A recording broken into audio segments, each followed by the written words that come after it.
Hi అండి, welcome back to food on house. ఈరోజు వీడియోలో క్యారెట్ బీట్రూట్ ఫ్రై ఎలా చేశానో మీతో షేర్ చేస్తున్నాను.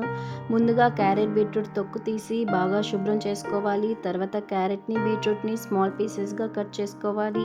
తర్వాత స్టవ్ మీద కడాయి పెట్టి ఆయిల్ వేసుకొని ఆయిల్ హీట్ అయిన తర్వాత మినప్పప్పు, ఆవాలు, జీలకర్ర, 2 ఎండుమిర్చులు వేసుకొని కలుపుకోవాలి. తర్వాత కట్ చేసిన ముక్కలు వేసుకొని తిప్పుకోవాలి. తగినంత సాల్ట్, పసుపు వేసుకొని కలుపుకోవాలి. ముక్కలు బాగా వేగనించుకోవాలి. ముక్క బాగా వేగేలోపు మిక్సీ జార్ తీసుకోవాలి. మిక్సీ జార్లో కొబ్బరి, తెల్ల ఉల్లిపాయ, కొంచెం ధనియాలు, కారం వేసుకొని గ్రైండ్ చేసుకోవాలి. మిక్సీ చేసుకున్న తర్వాత ముక్కలు బాగా వేగాక గ్రైండ్ చేసుకున్న కారాన్ని వేసుకొని కలపెట్టాలి. 2 నిమిషాల తర్వాత స్టవ్ ఆపుకోవాలి. అంతే అండి, tasty beetroot carrot fry ready.